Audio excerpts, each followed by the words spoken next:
Presentamos La Biblia Responde. Hemos llegado a este segmento de La Biblia Responde, un espacio que tiene como objetivo analizar lo que son las doctrinas cristianas, tomando como único punto de referencia las Sagradas Escrituras. Hoy, como en cada presentación, estaremos abordando un tema de sumo interés, una lección maravillosa, por lo que te invitamos a prestar la debida atención para que puedas así recibir la orientación que Dios quiere que te esté llegando en esta oportunidad. Es una lección maravillosa que la distinguida Marisol nos dirá cuál es el título. Esperanza segura ante la muerte. Ese es el título de la lección de este día. Sabes que si de algo nosotros necesitamos de vivir con esperanza, de manera que este título está muy acertado porque todos necesitamos tener una esperanza segura. Así que vamos a introducirnos de inmediato en este estudio maravilloso de esta lección, esperanza segura ante la muerte. Continuamos entonces. El patriarca Job preguntó: ¿cuando el hombre muere, volverá a vivir? Job 14:14. Las contradictorias respuestas humanas son meras suposiciones, pero Dios, en su amor y sabiduría, nos ha dado una respuesta segura que combina la verdad, el consuelo y la esperanza. Sabes que esta es una pregunta que muchas personas se hacen. Cuando el hombre muere, ¿volverá a vivir? Y sabes que siempre decimos que la Biblia tiene una respuesta para cada inquietud humana, por lo que en esta lección estaremos dando respuesta a esa y otras inquietudes que como seres humanos tenemos. Así que vamos a continuar con este estudio maravilloso. ¿Cómo se inició la vida? En Génesis 1:27 nos dice: Y creó Dios al hombre a su imagen de Dios lo creó, macho y hembra los creó. No tenemos entonces que argumentar otra cosa que no sea lo que dice la Biblia, que Dios fue quien dio inicio a la vida del ser humano. Así que no hay otro origen. El origen de nosotros es Dios. Dios fue quien nos creó. Continuamos. ¿Qué proceso siguió Dios para darnos la vida? Veamos en el mismo libro de Génesis, el capítulo 2, el versículo 7.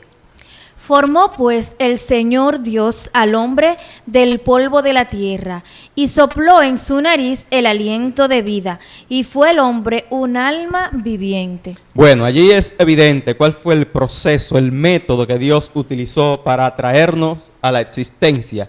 Dice el texto bíblico: y formó Dios al hombre del polvo de la tierra. Luego puso en su nariz aliento de vida, y fue entonces el hombre un alma viviente. Así que este fue el proceso que Dios siguió para darnos a nosotros esta estructura física que nosotros poseemos. Ciertamente la Biblia ha dado respuesta a cómo fue que Dios nos trajo a la existencia. A través del polvo de la tierra más el aliento de vida dio como resultado un alma viviente, que soy yo y que lo es usted. Continuamos. ¿Cómo se inició la muerte? Veamos en Romanos 5:12. Así como el pecado entró en el mundo por un hombre, y por el pecado la muerte, así la muerte pasó a todos los hombres, pues todos pecaron. Sabes que aunque Dios creó al ser humano para que viviera eternamente, o sea, un ser inmortal, esa inmortalidad estaba condicionada a la obediencia, por lo que Dios advirtió a nuestros primeros padres y le dijo: no coman del árbol que está en medio del huerto, porque el día que de él coman van a morir. De manera que nuestros primeros padres desobedecieron, por lo que automáticamente le llegó la muerte. Pero no vamos a concentrarnos en el hecho de que nos llega la muerte, porque dice el texto bíblico que así como por un hombre vino la muerte, por otro, que es Jesús, también llega la oportunidad de volver a ese estado original, de poseer la inmortalidad, de hecho, la vida eterna. La muerte llegó por Adán, la vida eterna a través de nuestro Señor Jesucristo. Así es. ¿Cuál es el proceso de la muerte? Eclesiastés 12:7 nos dice lo siguiente: y el polvo se torne a la tierra como era antes, y el espíritu se vuelva a Dios que lo dio, o el aliento de vida. Vuelve a Dios que lo dio. En principio vimos que Dios formó al hombre del polvo de la tierra y que luego puso en su nariz aliento de vida. Ahora bien, estamos viendo que es la muerte, es lo opuesto a la vida. Vemos que en principio Dios unió el barro, el cuerpo, con el aliento. Ahora bien, cuando se experimenta la muerte, hay una separación de esos dos elementos. el polvo de la tierra más el aliento de vida se separan, y eso es lo que nosotros conocemos como la muerte, que es lo opuesto a la vida. Continuamos. Es un tema maravilloso que ahí tenemos la siguiente pregunta. ¿Cuál es la verdadera condición de los muertos? Veamos entonces lo que nos dice la palabra de Dios en Eclesiastés 9:5. Porque los que viven saben que morirán, mas los muertos nada saben, ni tienen más paga, porque su memoria es puesta en olvido. De manera que esta creencia de que cuando una persona muere anda haciendo asomo y que me apareció y le apareció y le dijo... Y se le encaló a fulanito y le dijo tal cosa. Correcto, es opuesto a lo que la Biblia dice. Porque los que viven saben que han de morir, dice el texto bíblico de que Eclesiastés. Pero los muertos nada saben, ni participan en nada. Hasta su memoria entonces, queda en el olvido. ¿Qué sucede con esas personas que afirman haber visto a un muerto? ¿Qué está sucediendo ahí? Usted entonces está teniendo un contacto con demonios. Pero vamos a ver qué dice la Biblia en relación a esto, porque si la Biblia lo dice, nosotros lo creemos, y eso es lo que estamos compartiendo con cada uno de ustedes, y es precisamente una de las interrogantes a las cuales estaremos dando respuesta en este espacio. Continuamos entonces. ¿Es real la comunicación con los muertos? Como decía Yatil, veamos a 2 de Corintios 11:14, que nos dice. Y no es de extrañar, pues aún Satanás se disfraza como ángel de luz. Mira, es una pregunta muy interesante y que muchas personas hoy en día están muy confundidas, porque posiblemente le haya aparecido algún ser querido que haya muerto, y ellos, ¿quién los saca de ahí? Pero dice el texto bíblico que aún Satanás se disfraza aún de ángel de luz. Y si la Biblia dice, el Señor ha revelado que los muertos nada saben y que no participan en nada de lo que se hace debajo del sol, pudiésemos entonces basarnos en lo que el enemigo le dijo a nuestros primeros padres. No es cierto, no moriréis. Cuando el Señor le advirtió que si comían iban a morir, Satanás se apareció y le dijo, no es cierto, no moriréis. Y con mucha lógica se ha dicho que no hay mejor forma de esconder una mentira que entre dos verdades. Así que Satanás envuelve las cosas, un poco de mentira con un poco de verdad, pero la Biblia dice que los muertos nada saben. Así que si usted ha vivido esa experiencia y le ha aparecido algún ser querido que haya partido, tenga en cuenta que la Biblia dice que los muertos no pueden salir, por lo que podemos puntualizar que quien le apareció ha sido el enemigo disfrazado, porque él tiene esa capacidad, ese poder de disfrazarse en cualquier personaje. De manera que los muertos nada saben, es imposible que le pueda aparecer a otro ser humano. Continuamos. ¿Está Dios de acuerdo con la comunicación con los muertos? En Deuteronomio 18:8 nos dice lo siguiente. No se ha hallado en la tierra quien haga pasar su hijo o su hija por el fuego, ni practicante, ni adivinaciones, ni agorero, ni sortílego, ni hechicero, ni fraguador de encantamientos, ni quien pregunte a Pitón, ni mago, ni quien pregunte a los muertos. Porque, escuchen bien, queridos, porque es abominación al Señor cualquiera que hace estas cosas, y por estas abominaciones el Señor tu Dios los echó de delante de ti. De manera que esto de que aparezcan los seres que ya han partido, que están muertos, no es reciente. Desde tiempos antiguos, por eso el Señor advirtió cuando libertó al pueblo de Egipto, le dio instrucciones y le dijo, mire, no hay entre vosotros quien consulte a los muertos, ni a adivino y a un sinnúmero de personalidades que el texto hace mención. De manera que Él dice, por eso yo saqué a esas naciones de esta tierra que le voy a dar por posesión a ustedes, porque practicaban tales cosas. O sea, los paganos practicaban eso, pero los hijos de Dios deben de limitarse a lo que Dios ha establecido. Adorar si alguien a Dios. murió, no procure usted encontrarse con él, porque la Biblia dice que los muertos es imposible que le pueda aparecer. Puede aparecerle, pero no la persona en sí, sino Satanás disfrazado. De manera que todo verdadero cristiano evitará practicar tales cosas, de consultar a los muertos, porque el Señor ciertamente condena esa práctica que no es reciente, como les decía, sino que es algo muy, pero muy antiguo. Continuamos. La Biblia compara la muerte con, vamos a ver con qué la compara. En Juan 11, capítulo 11, versículo 11 al 13 nos dice: dicho esto, les diré pues, Lázaro, nuestro amigo, duerme, mas voy a despertarle del sueño. Mas esto decía Jesús de la muerte de Lázaro, y ellos pensaron que hablaba del sueño de dormir.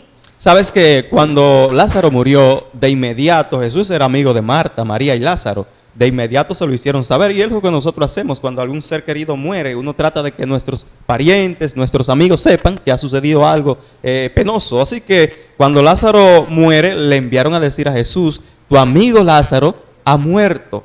Pero Jesús se quedó como, pudiésemos decir, como indiferente, pero después tomó la decisión. Ya habían pasado varios días y le dijo a sus discípulos: nuestro amigo Lázaro duerme, mas voy a despertarle. Entonces, ¿con qué compara Jesús, la Biblia, el estado de los muertos? Dice el texto bíblico que lo compara con el sueño. Por eso él dijo: nuestro amigo Lázaro duerme, mas voy a despertarle. Y es precisamente lo que sucede cuando alguna persona deja de vivir. Está en un sueño temporal, pero que el Señor, cuando se manifieste, le ha de levantar, ya sea para vida o para condenación, aunque no es el tema, pero es importante que hagamos mención de esto. De manera que el Dios compara la muerte con un sueño. Continuamos.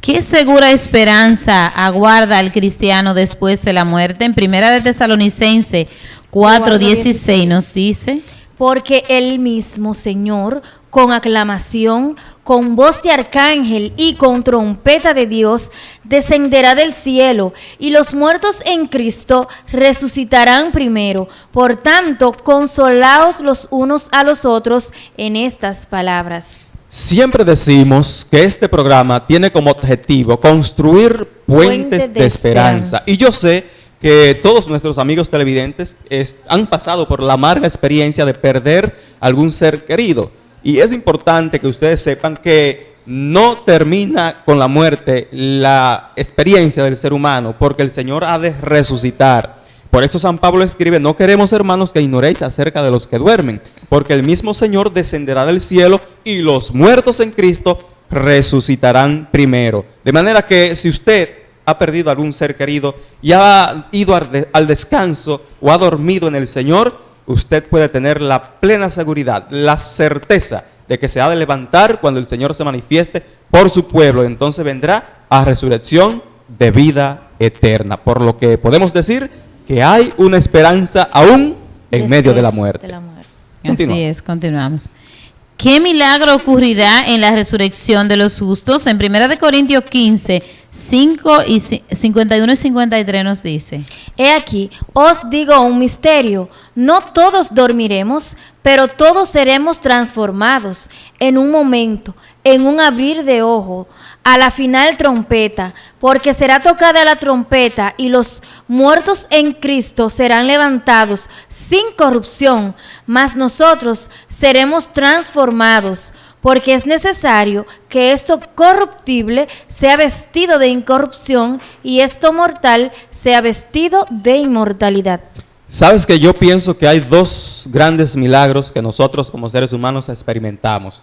Y uno tiene que ver con el nuevo nacimiento. Después de haber vivido una vida desordenada, el Señor nos otorga la oportunidad de vivir una vida nueva. Por eso dice San Pablo: de modo que si alguno está en Cristo, es una nueva creación. Criatura. El pasado no importa ya. El otro gran milagro es que el Señor, cuando aparezca, dice que nos va a transformar. Y esto corruptible que somos nosotros ahora, que nos enfermamos, que nos da la gripe, la fiebre y diversas enfermedades, dice que seremos dotados de incorrupción, o sea, un cuerpo que nunca más se va a enfermar. Y yo pienso, Marisol y Yatil, que viviremos una vida que vale la pena vivir. El gran milagro del cual hace mención las Sagradas Escrituras en este texto es la transformación, la inmortalidad que el Señor nos dará a poseer cuando Él aparezca por segunda vez. Continuamos. ¿Qué precioso don concederá entonces Dios al hombre? En 1 Corintios 15, 53 y 54 nos dice la palabra de Dios: porque es necesario que esto corruptible sea vestido de incorrupción y esto mortal sea vestido de inmortalidad. Y cuando esto corruptible fuere vestido de incorrupción y esto mortal fuere vestido de inmortalidad, entonces será cumplida la palabra que está escrita: sorbida es la muerte con victoria. Yo estoy deseoso de que esto se haga una realidad. El don maravilloso del cual Estamos hace mención allí, deseosos. estamos deseosos. El don maravilloso del cual el Señor ha de dotar al ser humano es la inmortalidad. Como decíamos en la pregunta anterior, dando respuesta, el Señor nos va a dotar de esa transformación. Seremos transformados y vamos a poseer entonces ese don de la inmortalidad, un ser incorruptible que viviremos por siempre en compañía de nuestro Señor Jesucristo. Yo pregunto, ¿quisieras tú vivir esta experiencia de ser dotado de inmortalidad, de un cuerpo incorruptible, donde no habrá más enfermedades, ni dolor, ni llanto? Yo pienso que sí, y es nuestro deseo de que tú puedas aferrarte a esta promesa de Dios y podamos todos estar listos para recibir ese don maravilloso de la inmortalidad que el Señor ha prometido a los que creen en Él y le obedecen. Continuamos. ¿Qué debo hacer entonces? Es la pregunta que nos hacemos. Pienso que esta es una de las cosas más interesantes, ya que hemos recibido la debida instrucción de cuál es el estado de los muertos, el origen del ser humano y cómo Dios actúa en nuestro favor y lo que está haciendo en el presente y lo que hará en el futuro. Eso debe de movernos a un cambio en nuestra vida. ¿Qué debemos de hacer? La Biblia tiene respuesta en cuanto al ideal que Dios espera para ti y para mí. Vamos a ver qué dice la Biblia en relación a esto. Tampoco, hermanos, queremos que ignoréis acerca de los que duermen, que no os entristezcáis como los otros que no tienen esperanza. Debemos entonces de aferrarnos A la a palabra la y tener promesa esperanza. de Dios y vivir entonces con una esperanza, porque hay una esperanza aún para aquellos que están muertos. Vamos a ver otro texto maravilloso en relación a este tema que estamos abordando. Según Eclesiastés 9:5, debemos reconocer que los muertos están inconscientes, descansando, porque los que viven saben que morirán, mas los muertos nada saben ni tienen más paga, porque su memoria es puesta en olvido. Además, debemos creer que Jesús tiene poder para resucitarnos y darnos vida eterna. Eso lo dice Juan 25. Le dice Jesús: yo soy la resurrección y la vida. El que cree en mí, aunque esté muerto, vivirá. Estas son declaraciones maravillosas de nuestro Señor Jesucristo, que ante el dolor, ante la pérdida de un ser querido, nos traen esperanza. Jesús dijo: yo soy la resurrección Y la vida. y la vida. El que cree en mí, Aunque esté muerto, vivirá. Y yo pienso que debe de ser nuestro gran interés creer en nuestro Señor Jesucristo cada día, porque todos en algún momento hemos de experimentar la muerte o iremos al sueño temporal, pero cuando nosotros nos aferramos a las promesas de Dios, no vamos a temer, viviremos con la esperanza de la resurrección que el Señor ha prometido para todos aquellos que creen y obedecen a su palabra. De manera que si estamos hablando a alguien que se siente desconsolado porque ha perdido algún ser querido, quiero decirte en el nombre del Señor y basado en las Sagradas Escrituras que hay esperanza aún en medio de la muerte. No os entristezcamos como los que no tienen esperanza, dijo el apóstol Pablo, porque creemos que Jesús murió, pero más aún creemos que Jesús resucitó y que traerá juntamente con él a los que creen en su nombre. De manera que este ha sido el mensaje en esta oportunidad, para que tú puedas vivir con esperanza, porque hay esperanza aún en medio de la muerte, porque Jesús dijo: yo soy la resurrección y la vida. El que cree en mí, aunque esté muerto, vivirá. De manera que aferrémonos pues a esta promesa de Dios, porque las promesas de Dios son fieles y verdaderas. Así que ya entonces esos cuentos de camino y esos cuentos oscuros ya no hay que creer en ellos, porque ya estamos informados, ya nuestro público está informado con respecto a la muerte, ¿qué pasa cuando muere uno de nuestros familiares?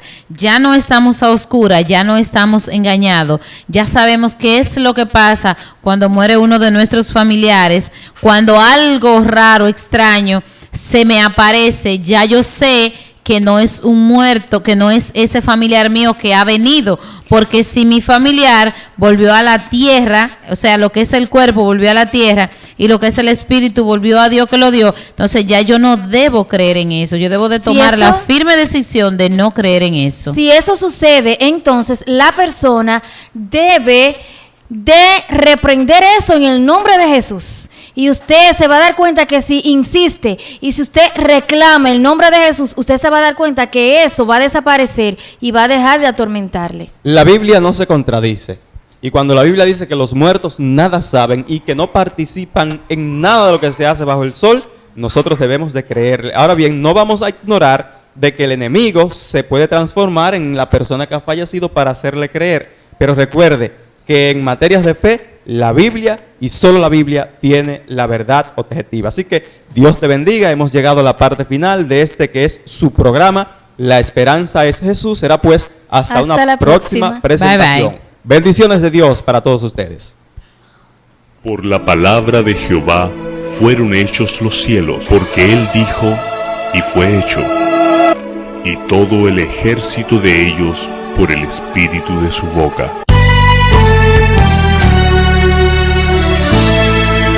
La esperanza no es su nombre, la esperanza no es el dinero, la esperanza viene del cielo, la esperanza es Jesús, la esperanza no es su nombre, la esperanza no es el dinero, la esperanza viene del cielo, la esperanza es Jesús.